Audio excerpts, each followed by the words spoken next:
Well, hey there. I'm Kimberly Ferguson, CEO and founder of Emerald Expectations Accounting. I'm so happy that you're here. The Emerald Corner is a place where life and business meet. So we want to share with you the process of running a business while maintaining a life with your loved ones. In today's video, we're going to be discussing a fun topic, in my opinion, and that is how to make $1 million. Yep, $1 million.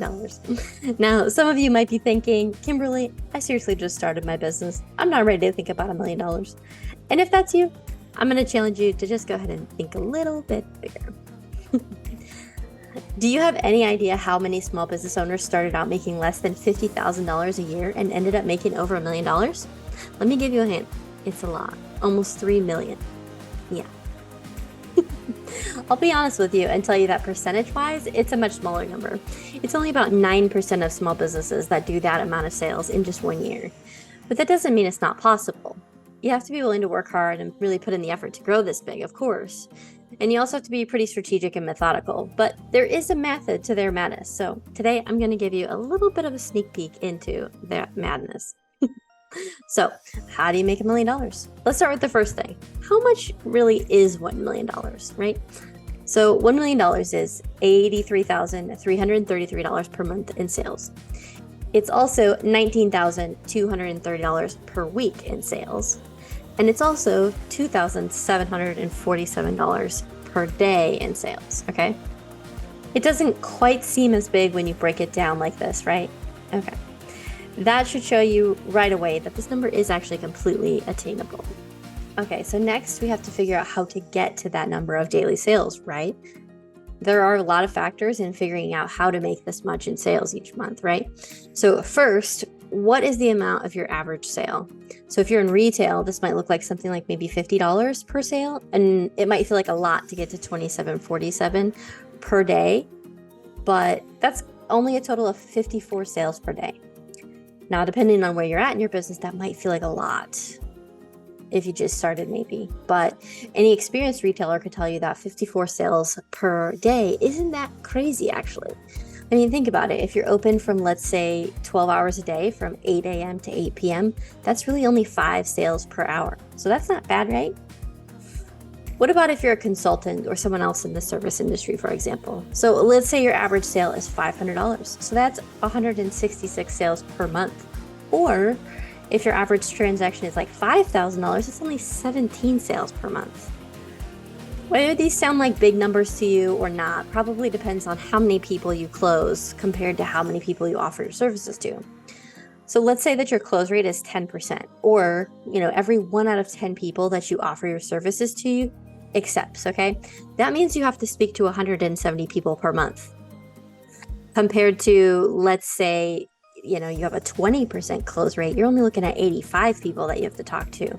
So that probably seems like a much smaller number, right? So how do you increase your closing rate? Well, that's a topic for another video, but let's just say that the biggest thing is going to be time and experience. So as you grow your business, as you become more familiar with what you're offering and you're able to sell it better, obviously this is going to become easier for you. But okay, so we've talked about how much you have to sell each day in dollars and in transactions, but what about the obvious, right? How do I find these clients and customers to sell to? Am I right?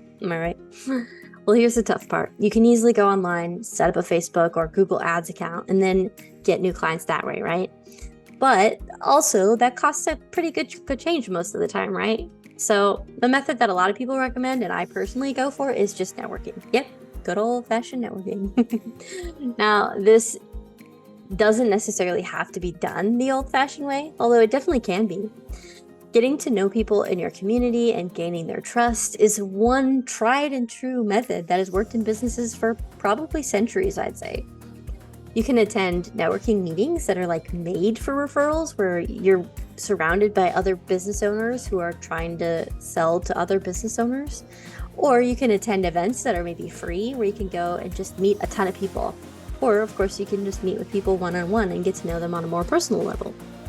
I personally recommend utilizing all of these methods, kind of doing a mesh of all of them. So I recommend meeting a ton of people at the larger networking events, getting their business cards, and then meeting up with them one-on-one later on so you can get to know them and see how you can work together. You can do the same thing with those smaller, more intimate networking events.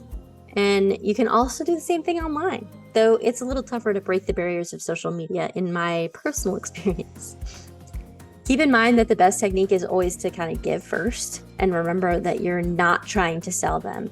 Although, let's be honest, they're probably trying to sell you, right?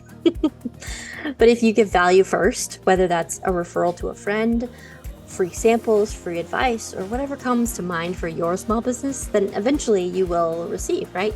We call this reaping what you sow. Some of you might be familiar with this phrase. Lastly, I'm sure some of you are still thinking that you're way too small and your business will never make $1 million. And if that's not your goal, that's totally fine. But if that is your goal, just start small and move up. So each year, try to grow your business by 10 to 20%.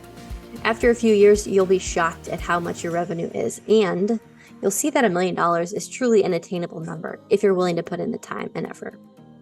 But overall, it really is a numbers game. So just break down the numbers to a point where they feel attainable to you, and then just go for it. Believing you can is truly the first step. So what do you think? Which of these tips did you find most helpful? I'd love to hear more about it in the comments below. Thank you so much for spending this time with me today. I hope you have a fantastic day, and I will see you in my next video.